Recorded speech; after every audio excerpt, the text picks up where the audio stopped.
무엇보다도 미얀마 민주화를 위한 세미나를 갖게 되어서 정말 개인적으로 기쁘고요. 또 미얀마에 대한 관심이 저희 한국 사회에서도 굉장히 커서 좀 가슴이 떨리고 또 한 부분도 있습니다.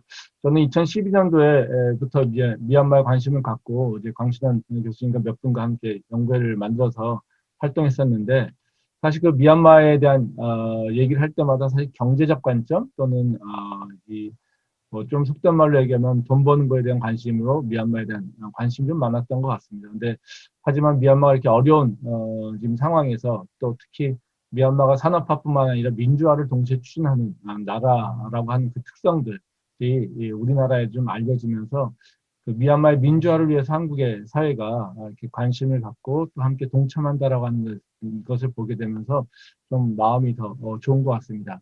그래서 의원님들께서 말씀해 주신 것처럼 한국이 산업화와 민주화를 달성한 나라인데 그 미얀마가 한국을 굉장히 많이 배우고 싶어 하는데 저희가 했었던 그 경험들 또 그리고 저희가 했었던 지원을 통하여서 미얀마에도 저희가 이룩했던 것처럼 민주화와 그리고 산업화를 동시에 달성할 수 있는 그런 기회가 됐으면 좋겠다라는 바람입니다.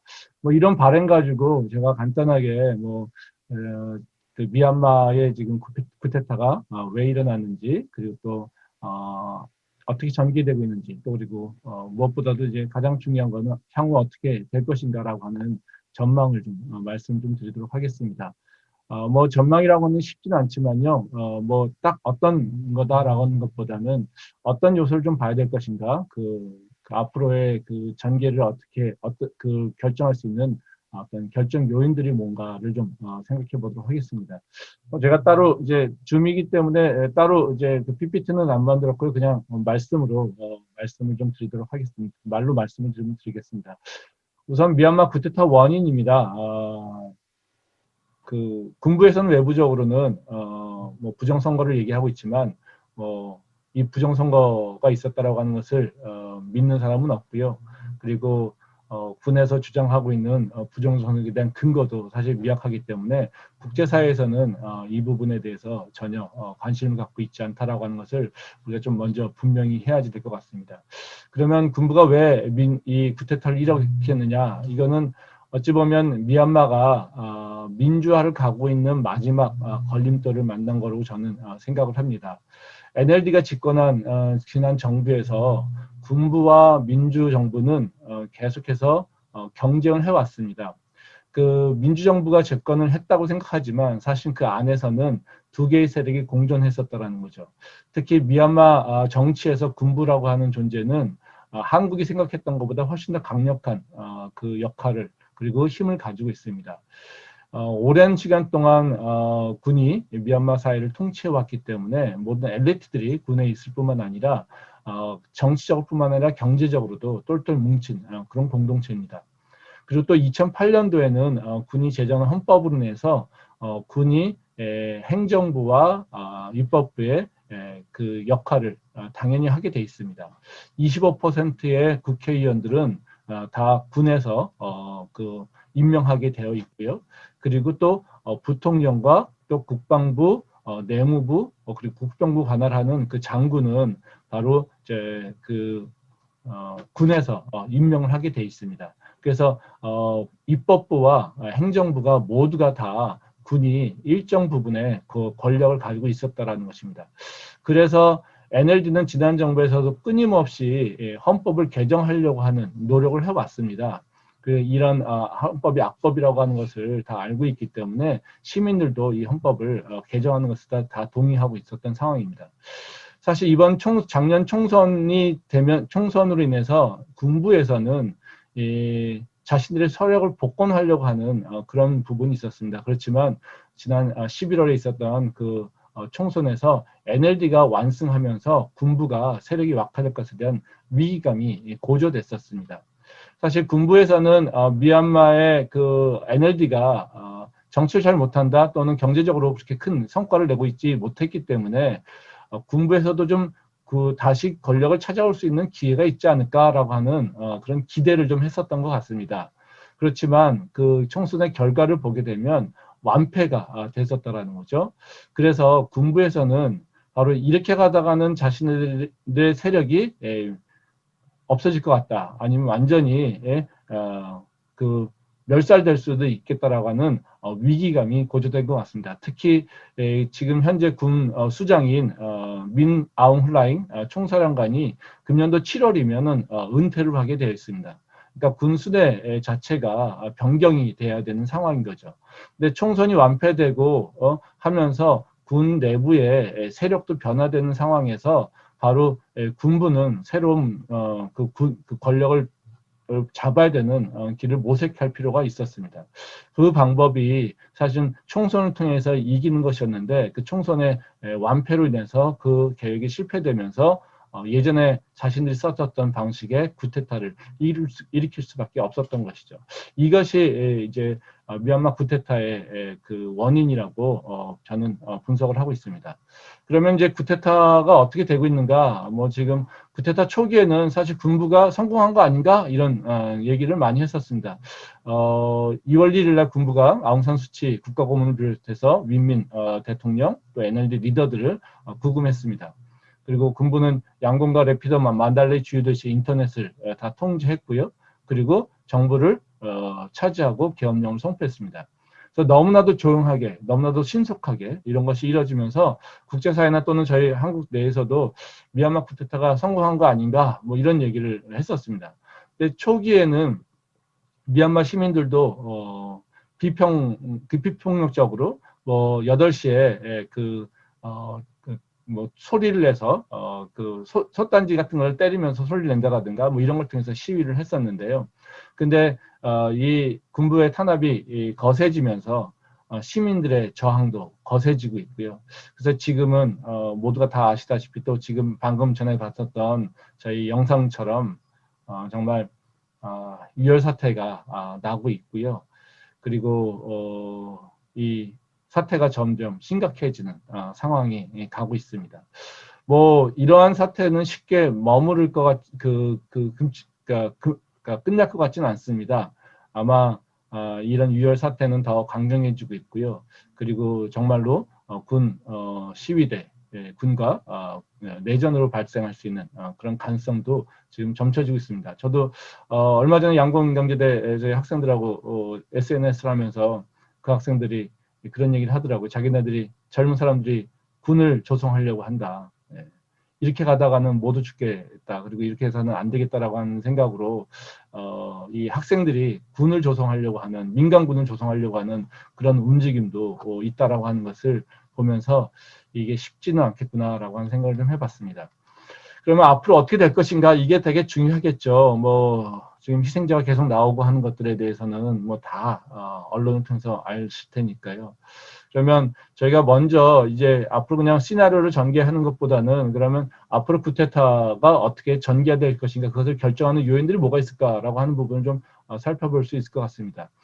첫 번째로 이 앞으로 향후 전망을 결정할 수 있는 중요한 요소 중에 하나는 이 쿠데타에 대한 시민의 저항력, 저항의 결속력이 어떻게 될 것인가 중요한 것 같습니다. 그러니까 진압과 함께 시위가 더욱더 격해지고 있고요. 그리고 미얀마 시민들은 군부의 재집권에 대해서 사실은 그냥 인식이 그냥 화가 난다라고 하는 차원을 넘어서 또는 군부가 정권을 받는다라고 하는 걸 넘어서 분노와 죽음까지도 연결시켜서 있다라고 하는 것을 우리가 좀 생각해 볼 필요가 있습니다.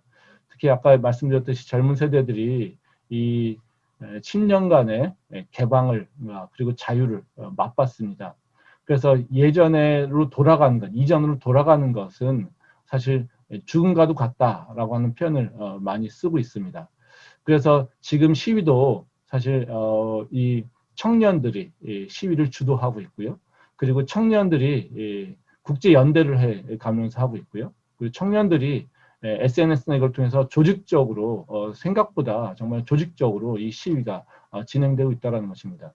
그래서 이거는 강경 진압으로만 이렇게 쉽게 끝날 것 같지도 않고요. 그래서 이 미얀마 시민들이 젊은 세대들이 죽음을 각오하고 시위를 하고 있다는 것. 그리고 또 하나 관심 있는 거는 미얀마의 청장년층, 장년층들이 예전에 저희 시위했을 때 그 태극기 부대와 같은 그런 존재들이 이들을 암묵적으로 인정하고 지지하고 있다라고 하는 것. 그래서 미얀마 사회가 민주화에 대한 결속이 굉장히 강하다. 그리고 또 그것이 생각보다 조직적으로 이루어지고 있다라고 하는 것을 저희가 좀 중요한 요소로 봐야 되지 않을까 생각됩니다. 그 다음에 두 번째로 봐야 될 것은 군부의 결속력이죠. 어차피 시민들과 군부는 경쟁하는 관계니까요. 그러면 이 군부의 결속력의 강도는 정말 보는 사람들마다 다 다르게 평가를 하고 있는 것 같습니다. 어떤 사람은 군부는 굉장히 강력해 절대 흔들리지 않을 거라고 말씀하시는 분들도 있고요. 또 다른 경우는 좀 군부는 예전하고 틀렸어. 틀려. 좀 예전하고 다르다라는 거죠. 그래서 앞으로 이 시위가 격화되면서 그리고 많은 유혈 사태가 나면서 또는 도덕적인 일들이 이제 깨져가면서 윤리적인 문제가 발생하면서 군부 내에서도 좀 파열음이 날 수 있다라고 하는 생각을 하는 분들이 있습니다. 저는 후자에 가깝습니다. 왜냐하면 군 내부도 젊은 세대가 있고요. 예전에 그 군부의 그 상위층과 그 중간 계층이 좀 다른 생각을 가질 수 있다라는 거죠. 뭐 예전에 그 개혁과 개방을 이끌었던 땡센 대통령도 군 출신이지만 사실 개혁과 개방을 먼저 중요시 여겨서 온건한 군부의 역할을 했었다는 겁니다. 지금 표면적으로는 그게 보이지 않고 있지만 사실은 그것을 경험했기 때문에 군부 내에서도 바로 그런 온건한 세력들이 지금 젊은 세력들이 있지 않을까 이런 생각이 들고요. 근데 지금은 어차피 자기네들이 살기 위해서는 협력을 하겠지만 나중에 이제 시위가 유혈이 심각해지고 윤리적으로 그리고 또 자기의 미래에 대한 불확실성이 더 커지게 될 경우에는 군의 결속력도 금이 갈 수 있는 그런 가능성은 존재한다라고 봅니다. 이것이 어찌 보면은 우리가 그 미얀마 사태를 해결할 수 있는 그런 가능성 또는 그런 포인트가 되지 않을까라고 생각이 되고요. 그래서 그 부분을 우리가 좀 군이 앞으로 어떻게 군 내부가 어떻게 결속할 것인가 이 부분을 좀 주의 깊게 봐야 되지 않을까 생각됩니다. 또 다른 하나는 소수민족들의 역할입니다. 소수민족들이 미얀마는 뭐 다민족로 구성된 국가입니다. 130개 부족이 구성되어 있는데요. 특히 뭐 까치나 카레이나 샨족들 같은 경우는 경제력뿐만 아니라 군사력도 갖고 있습니다. 이들이 지금은 초기에는 중립적 역할 또는 아니면 그렇게 크게 반응하지 않았는데 지금 들어서는 다 NLD를 주장하고 있습니다. 물론 뭐 그 로힝자라든가 몬이라든가 이런 데는 군부를 지지한다라고 선언을 했지만 그 주요한 그 소수민족들 같은 경우에는 지금 NLD를 지지하고 있습니다.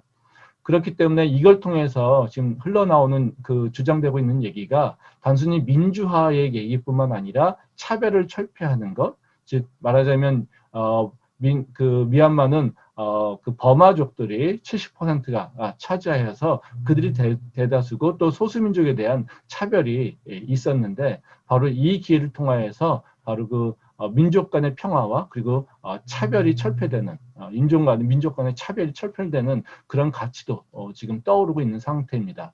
그렇기 때문에 이것은 단순하게 민주화라고 하는 차원을 넘어서 이제 인권과 그리고 차별을 그 인권을 지킬 뿐만 아니라 그 차별을 철폐하는 그런 기회로 지금 그 미얀마에서 지금 이거를 인식하고 있다라고 하는 것을 알 수 있고요.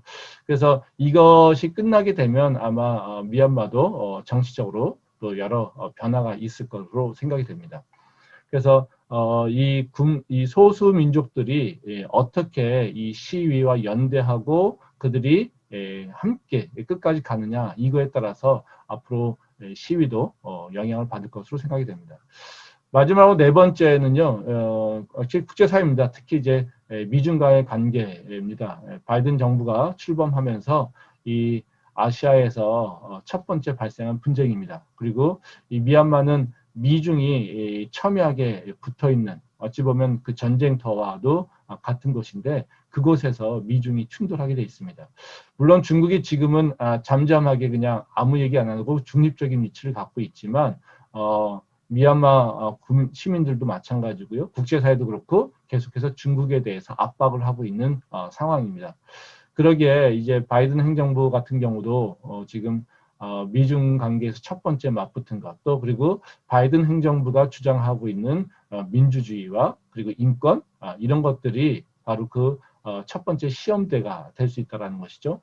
그래서 바이든 행정부가 어떻게 이것을 이 문제를 해결해 나갈 것인가, 그 태도라든가 그 접근 방법, 또 그리고 그 관여도에 따라서 분명히 이것은 영향이 있을 거라고 생각이 됩니다. 그래서 국제사회에서의 역할이 이 미얀마에서도 중요한 역할이 될 거라고 생각이 됩니다. 그러면 이제 앞으로 가능한 시나리오는 어떻게 있느냐? 저희가 뭐 일반적으로 생각할 때 군부가 강력하게 진압한다, 크게 이런 시나리오가 나올 수 있고요. 뭐 이럴 경우에는 아마 미얀마가 옛날처럼 회귀된 거겠죠. 국제사회 제재는 강화될 것이고요.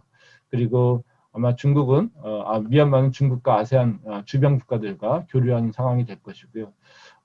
그렇지만 이 미얀마의 그 개방이라든가 경제 성장 같은 것 또는 민주화에는 완전히 후퇴되는 그런 일들이 일어날 겁니다. 뭐 그런데 이것이 가능성이 얼마나 있느냐? 이건 뭐 학자들마다 또는 전문가들마다 다 다르게 평가할 거라고 보는데요. 저는 이 가능성이 희망적으로 그리고 기대하기를 그냥 가능성이 높지 않기를 바라고 있을 뿐입니다. 뭐 객관적인 것보다는 저의 마음이 이미 어쨌든 쏠림이 일어나고 있는 상황이기 때문에 제가 객관적으로 얘기할 수는 없을 것 같고요. 근데 이런 군부가 강력하게 진압하여서 권력을 확보한다 그 가능성은 그렇게 높지 않은 것으로 보고 싶다 이렇게 말씀드리고 싶습니다. 그 다음에 이제 민주 세력이 승리하는 경우인데요. 아웅산 수치 여사의 가 이끄는 NLD를 중심으로 일어날 거라고 이제 승리하는 경우가 있는데요. 뭐 이럴 경우에도 아마 그 미얀마에서는 큰 사회적 또는 그 정치적 변화가 있지 않을까 생각됩니다. 그러니까 어찌 보면 이 사태는 정치력의 부재에서 발생한 또 하나의 원인으로도 볼 수 있을 것 같습니다.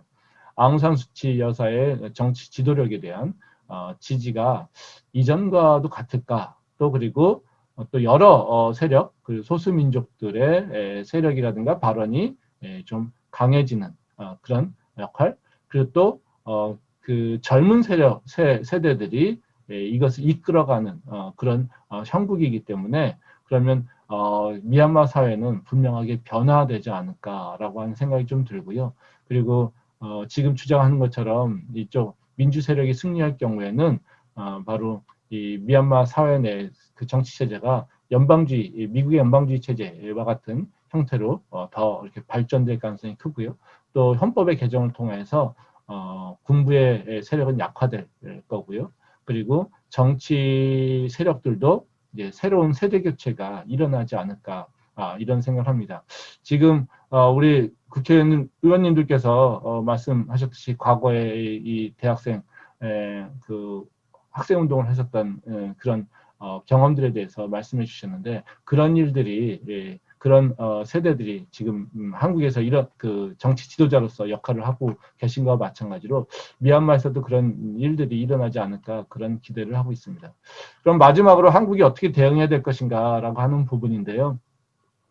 이거는 객관적인 것보다는 사실 뭐 가치 판단이 들어가 있는 상태이기 때문에요. 저의 생각이라고 생각할 수 있을 것 같습니다. 저는 한국이 신남방 정책을 통해서 3P라고 하는 것을 지금 가치를 얘기하고 있습니다. 그러게 저희 외교도 가치 중심으로 민주화 세력을 지지하는 것이 필요하다고 생각하고요. 지금 저는 정말 감사한 게 대통령님뿐만 아니라 또 여러 국회의원들과 또 저희 외교부를 통해서 미얀마의 민주화 세력을 지지하는 것에 대한 공개적 표명에 대해서 전 개인적으로 굉장히 감사하게 생각하고요. 또 그런 것들이 이제 국제사회에서 주는 가치 중심의 외교를 하고 있다라고 하는 한국의 입장을 더 강화시키지 않을까라는 생각이 듭니다. 그래서 이 3P의 그 가치를 저희가 이번 기회에 좀 어떻게 실현할 것인가. 어찌 보면 뭐 신남방 정책에 대해서 이야기를 하는 많은 사람들이 이 3P를 얘기할 때 좀 허상적인 얘기 또 아니면 개념적인 얘기들로 이해하지만 실질적인 어떤 그 실효성 있는 뭔가 대안이 나오지 않은 걸로 얘기하고 있지만 어찌 보면 지금 이 사태가 정부가 지금 주장했었던 3P라고 하는 그 가치가 실현될 수 있는 그런 실효적인 것을 행할 수 있는 그런 기회가 되지 않을까 생각됩니다. 그래서 저는 한국 정부가 이 3P라고 하는 가치 중심의 외교를 더 좀 확고히 하는 그런 그 기회가 되기를 바라고 있습니다. 또 그럼 미얀마 사태를 어쨌든 해결을 해야지 되는데요. 해결 방안이 어떤 게 있을까? 뭐 여러 가지 해결 방안이 있을 수 있겠죠. 방법이라고 하는 건 많을 텐데 우선은 아까도 살펴봤듯이 군부와 민주화 시위 세력의 정말 되돌릴 수 없는 싸움입니다. 그렇다면 어찌 보면 이런 싸움은 누가 오래 지탱할 수 있느냐, 누가 오래 결속력을 가지고 하나 될 수 있느냐, 이것이 굉장히 중요할 것 같습니다. 뭐 군부는 결속력이 있다라고 사람들이 많이 생각들을 하니까요. 근데 어찌 보면 민주화 세력 내에서의 결속력이죠. 그러니까 시위가 탄압이 시위에 대한 진압이 더 강화될수록 결속력이 강화될 수 있고요. 아니면 거기서 디펙팅이 일어날 수도 있는 가능성이 있습니다. 뭐 CDM 하는 공무원들에 대해서 징역을 지금 때리고 있고요. 뭐 이런 것들 때문에 이것들이 지금 현재까지는 그래도 이것이 오히려 시위를 더 확산시키는 역할을 하고 있지만 바로 이런 것들이 오히려 확산시킬 수 있도록 어떤 계속 지속 가능할 수 있도록 뭔가 우리 해야 되지 않을까라고 하는 생각을 하고 있습니다. 그래서 한국이 이 민주 세력을 뭐 정부 차원에서 지지하는 것도 있을 수 있겠지만요, 시민단체들이 연대해서 지지한다라든가 뭐 이런 것들을 할 수 있지 않을까 생각합니다. 뭐 지금 정부가 그 여러 저 행정부의 그 연합으로 저 뭡니까 그 보도자료를 발표했듯이 저희가 ODA라든가 뭐 그리고 경제 지원이라든가 또 무기 수출이라든가 이런 것들에 대한 제재 조치를 발표를 했습니다. 그래서 그 부분도 그러니까 신중하게 우리가 진행해 나가야 될 것이라고 생각되고요. 하지만 이 제재를 할 때 군부에 대한 제재냐 아니면 미얀마 시민에 대한 제재냐를 좀 우리가 분명하게 좀 심도 있게 좀 살펴보고서 해야 되지 않을까 생각됩니다. 그래서 지금 군부의 목을 재는 것이지 오히려 경제 제재를 성급하게 할 경우에는 이 시민들에게 피해가 갈 수 있는 상황이라고 하는 것도 저희가 좀 고려를 해야 되지 않을까 생각됩니다. 그리고 또한 이 시민사회의 재정적인 문제, CDM을 계속해오는 재정적인 문제가 있는데요. 뭐 이제 이용선 의원님이나 이렇게 의원님들이 그 후원금을 모금하시고 한다고 그러시는데 뭐 그런 것들이 좀 필요해서 시민사회를 통해서는 연대가 정말 절실하게 필요하지 않을까 이런 생각을 좀 하고 있습니다. 그래서 CHPR의 지원을 어떻게 할 것인가라고 하는 부분이 우리가 좀 고민해야 되지 않을까 생각됩니다. 또 국내에 있는 미얀마 있는 당사자들을 좀 저희가 좀 고려해야 되지 않을까 생각됩니다. 우리 박찬대 의원님께서 이제 미얀마 유학생들에 대한 제안을 해주셔서 너무 감사합니다. 정말 지금 저희 학교에도 미얀마 유학생들이 있는데 사실 쉽지 않은 상황이거든요. 또 집에 갈 수 있는 상황도 아니고요. 또 경제적으로 지원받을 수 있는 상황도 아니기 때문에 현재 한국에 있는 미얀마 유학생들에 대한 지원들, 그러니까 비자 문제라든가 또 이 문제는 정말로 의원님께서 정말 지혜롭게 먼저 선제해 주셔서 너무 감사합니다. 그래서 그런 문제들, 교민들에 대한 문제들이 저희가 이걸 해야 될 뿐만 아니라 또 이 한국 기업들에 대한 것도 저희가 좀 대비를 해야 되지 않을까 생각됩니다. 미얀마에 진출한 한국 기업들도 지금 사실 쉽지 않은 겁니다. 그리고 또 철수를 하는 것도 고민해야 되는 상황도 있습니다. 그러기에 미얀마에 진출한 한국 기업들이 사실은 섣불리 실수하지 않도록 이거를 어떻게 같이 연대해서 같이 공동으로 뭔가 대응할 것인가 이것이 정부 차원에서 좀 논의가 돼야 되지 않을까 생각됩니다. 그래서 각각의 기업들이 뭐 이렇게 미얀마에 진출한 기업들이 대기업도 있지만요, 많은 기업들이 중소기업들이 진출해 있습니다. 특히 봉제 쪽에 많은 기업들이 진출해 있는데요. 이런 기업들은 그렇게 그 재정적으로도 이렇게 안정적이지 않습니다. 그렇기 때문에 이런 기업들이 섣불리 이렇게 나올 경우에 미얀마와 한국과의 관계가 좀 어려워질 수도 있는 부분도 있고 나중에 이것이 해결된 이후에 경제협력에 대한 부분도 어려움이 있을 수 있습니다. 그러기에 한국 기업들이 이 사태를 잘 적응해 갈 수 있도록 정부 차원의 좀 헤드쿼터 역할을 할 수 있는 그런 협의라든가 이런 걸 만들어서 할 필요가 있지 않을까 생각됩니다.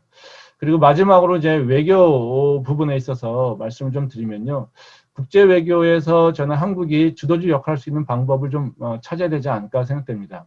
지금 미얀마가 미중 관계 갈등이 있고요. 아세안에 있는 국가들은 사실 군부하고 또 NLD하고 다 같이 연결고리가 있습니다.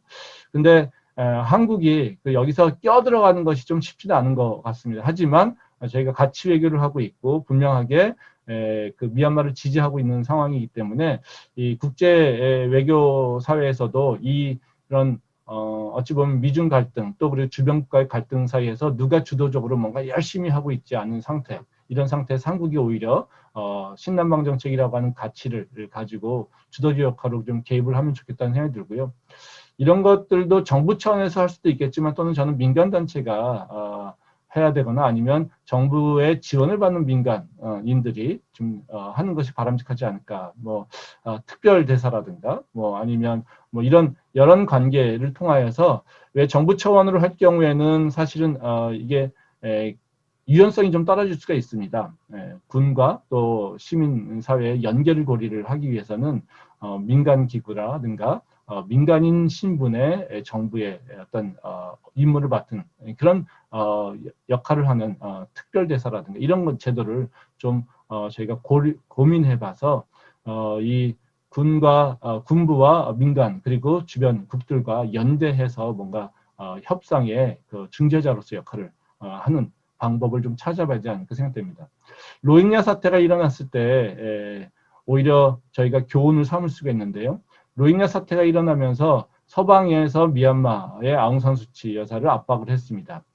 그래서 그 결과로 어찌 보면 그 사이에 군부가 힘을 더 쌓았습니다. 그리고 군부가 서방에서도 아웅산수치 여사를 좋아하지 않아라고 하는 그 레퓨테이션을 그러니까 아웅산수치 여사의 레퓨테이션이 깎아내려 갔다는 것이죠.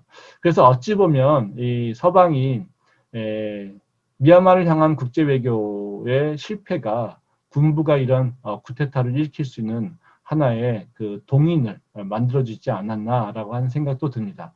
그러기에 이번 사태에서는 바로 로힝야 사태를 좀 저희가 경험해서 무조건 압박이 아니라 바로 그 중재할 수 있는 어떤 그 자유로운 또는 유연성을 갖고 있는 그런 시민단체라든가 민간인을 활용하는 것이 좀 필요하지 않을까 이런 생각을 해봤습니다. 뭐 정말 이게 쉽지 않은 문제지만요. 그래도 저희가 분명히 방법이 있을 거라고 생각되고요. 또 지금 이런 세미나를 만들어 주신 의원님들이 계시기 때문에 희망이 있지 않을까. 또 한국의 그 이 외교력이 또 새로운 단계로 나갈 수 있지 않을까 이런 기대를 합니다. 그래서 제 발표는 이걸로 그 마무리를 좀 하도록 하겠습니다. 경청해 주셔서 고맙습니다.